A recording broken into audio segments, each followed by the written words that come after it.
نن چې محترمو زموږه کوم وظیفه ده د 10 محرم وظیفه ده او ډېره زیاته عظیمه شانه ده. په دغه ورځ باندې محترمو روژه نیول دي.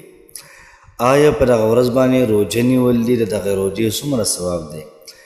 آیا موږ په محرم په دې میاشت کې 2 روژې نیسو، 3 به نیسو، 1 روژه به نیسو؟ او بیا محترمو خاص کر په دې 10مه ورځ باندې 3 کارونه دا به لازمن کوئ. چې کله تاسو 3 کارونه لازمن وکړل، انشاءالله العزیز د هغې نه بعد به تاسو دا وظیفه وکئ، الله پاک به ستاسو هر قسم مشکل دا به ختم کړي، هر قسمه پریشانی دا به الله پاک ختم کړي. او څومره چې محترمو ستاسو حاجات دي الله پاک به لازمن پوره کوي.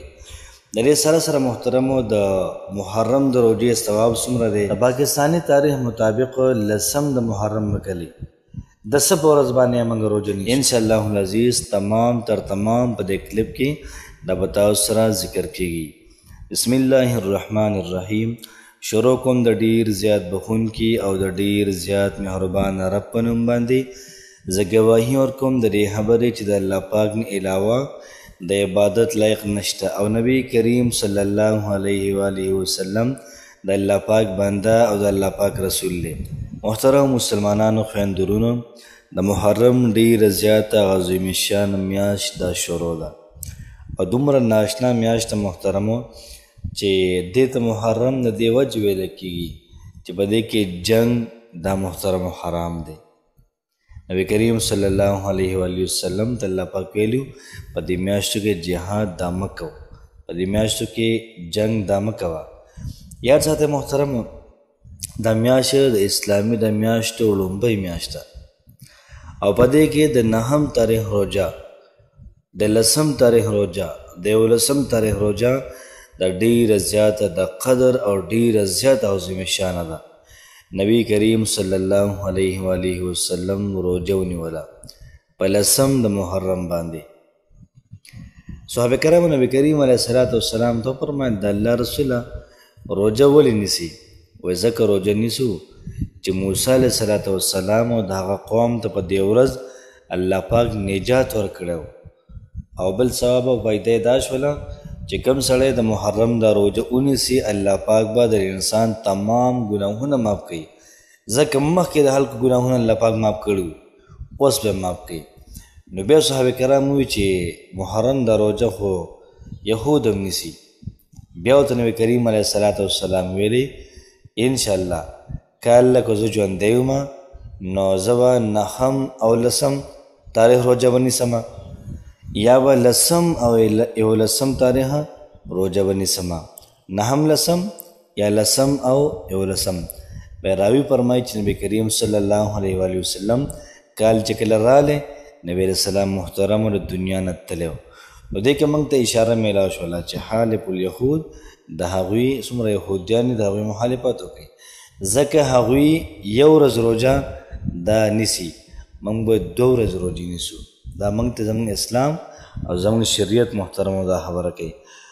بله خبره محترمو دا چې روژه به کله یاد ساتئ چې 10 محرم دا د اتوار په ورځ دی، په 6 تاریخ باندې راځي. نو یا موږ د خالی او د اتوار روژه نیسو، یا به موږ د اتوار او د ګل ورځ دا روژه به نیسو. په دواړو کې به یوه دا نیول غواړي. انشاءالله العزیز کم فضایل دي الله پاک به تمام موږ له راکوي.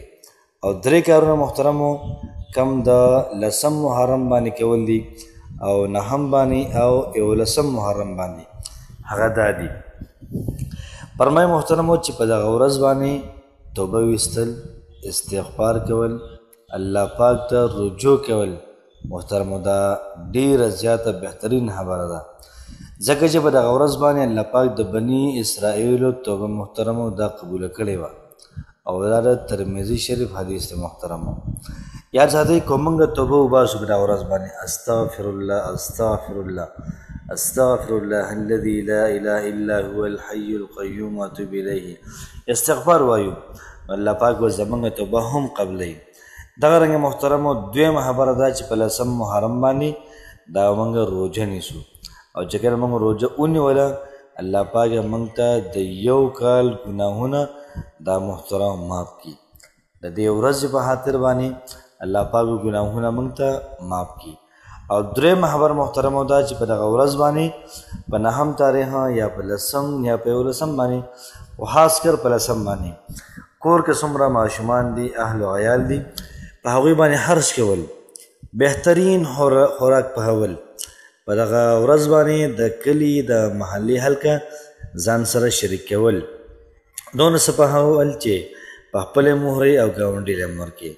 محترمو دا 3 کارونه پکې دا کول شو.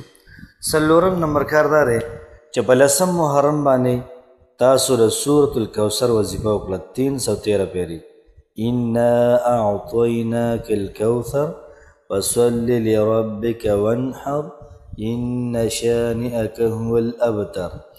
314 پیرې سورة الکوثر وظیفه مو کړله. انشاءالله العزیز د هغې نه بعد تاسو بیا څه دعا کوئ الله پاک به قبلوي. که مال او دولت الله پاک نه غواړئ، که حاجت د الله پاک نه غواړئ، که مشکل د الله پاک نه غواړئ.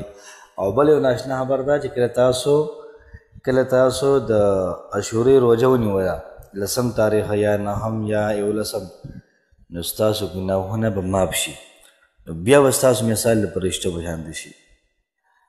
نو ګناه دې معاف شول او د هغې نه بعد چې کومه دعا کې انشاءالله العزیز الله پاک به محترمو لازما قبلوي.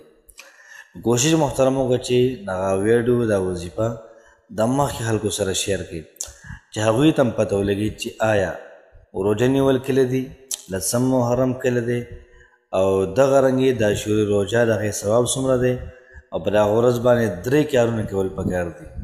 او ما تاسو ته ویلې او دغه رنګې په دغه ورځ باندې وظیفه کول دي، د هغې نه بعد خپل حاجت د الله پاک نه غوښت. فرمایي محترمو چې څوک خپل حاجتونه د الله پاک نه غواړي الله پاک په هغې باندې غصه کېږي، قهر الله پاک له ورځي چې دی ولې نه غواړي.